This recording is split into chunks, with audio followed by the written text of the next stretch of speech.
Dahil andito na naman yung mga pinsan ni Madam. Magluluto na naman si Madam ng bongga ngayon. Pero ewan ko ba sa crabs na nabili ni Madam? Gusto pa ata tumakas. Tignan nyo, gusto pa ata maglaro ng tagu-taguan. Siyempre, dahil sa mahal ng crabs ngayon, abay hindi dapat papalampasin to. Nilagyan na nga namin ng yelo para manigas sila sa lamig. Pinapunta ko lang talaga yung mga pinsan ko para tulungan ako magluto, mga kapilingon. Abay, sa ginawa ba naman nilang prank sa akin, kailangan nilang bumawi kay Madam. Eto na nga yung pinsan ko, minemekos-mekos na yung isda, habang yung iba ginawan ko ng kanya-kanyang gawain. Ewan ko ba sa pinsan ko, masaya pa ata habang inuutusan ko. Kailangan nilang magpakabait sa akin syempre.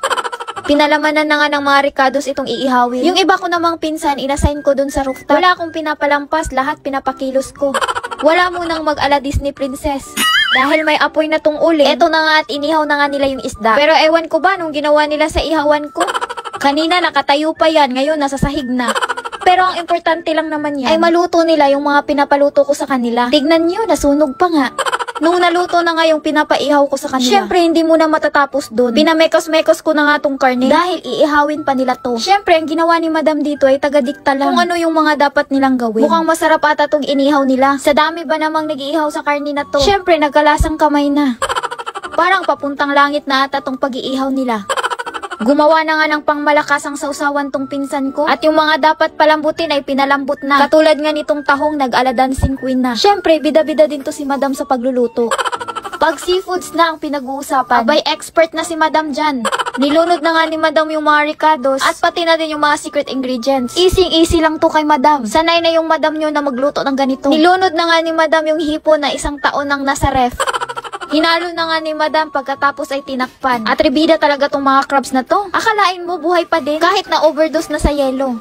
Gusto pang tumakas kahit nasa kawali na. Kaya tinakpan muna ni Madam. Yung isang nakatakas akala niya mabubuhay pa siya.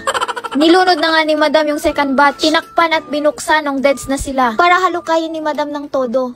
Hinalo-halo na nga ni Madam yung crabs at sinunod na yung tahong ni Carla. Pinalambot na ni Madam yan bago niya hinalo dyan. Dahil sa sobrang lambot, pati yung shell pwede nang ngat-ngatin yan. Nilunod na nga din yung huling epektos. At pati na din tong pinalambot nating patatas ni Sarah. Expert na talaga yung Madam nyo. Oh. Inakyat na nga ni Papa sa rooftop dahil luto na. Syempre, dito na naman kami magmumukbang sa rooftop. Iisipin na naman ng kapitbahay namin, may birthdayhan na naman. Dahil tapos na kami sa pagluluto, abay gawin na natin yung next step para makakain na. Nakita niyo yung dahon ng saging? Matik, budol fight na naman ang mangyayari dito. Ito yung mabisang technique para walang hugasin. Go! Medyo hindi pa kami nagkakaintindihan sa setup ng lamesa, no? Pero yung mga pinsan ko hindi pa din tapos maghiwa dito. Nagkakasundo lang talaga kami ng mga pinsan ko kapag sa pagkain na. Kung makikita nyo, tulong-tulong na talaga kami dito. Halata talagang gutom na kaya minamadali na lang talaga. Nilapag na nga namin tong mga kanin pati na yung ulam. Syempre dahil budol fight to, ilalagay talaga yung mga dapat ilagay. Go! Kailangan nating ipwesto ng maayos to. Medyo magulo lang talaga tignan pero bahala na. Kami-kami lang din naman ang kakain ito. Nung nalagay na nga lahat yung pagkain sa lamesa, abay di na natin patatagalin, ready to fight na. Kanya-kanya na ng pwesto at diskarte sa pagkain. Except lang dito kay tatay. Medyo weak na kasi yung tuhod kaya dito na lang siya sa upuan. Tignan nyo, siksikan talaga. Bale, konting salo-salo lang naman to mga kapilingon. Dahil nung nalaman kong nag 2 million na pala tayo dito sa FB page, naghanda si Madam ng konting salo-salo kasama yung mga pamilya niya. Tapos ito namang auntie ko, very shy sa camera. Tapos nabutan pa kami ng bagyo dito sa rooftop. Pero tuloy pa din sa bakbakan. Tignan nyo, left and right pa sa pagsubo yung Madam nyo. Wala nga alis hanggat hindi nauubos yung pagkain. Hindi pa nga kami tapos kumain, may pa-bring house na tong auntie ko. Pagkatapos nga ng bakbakan, syempre kanya-kanya na sa paglilinis. Medyo nagmamadali na nga kami dyan kasi bumabagyo na.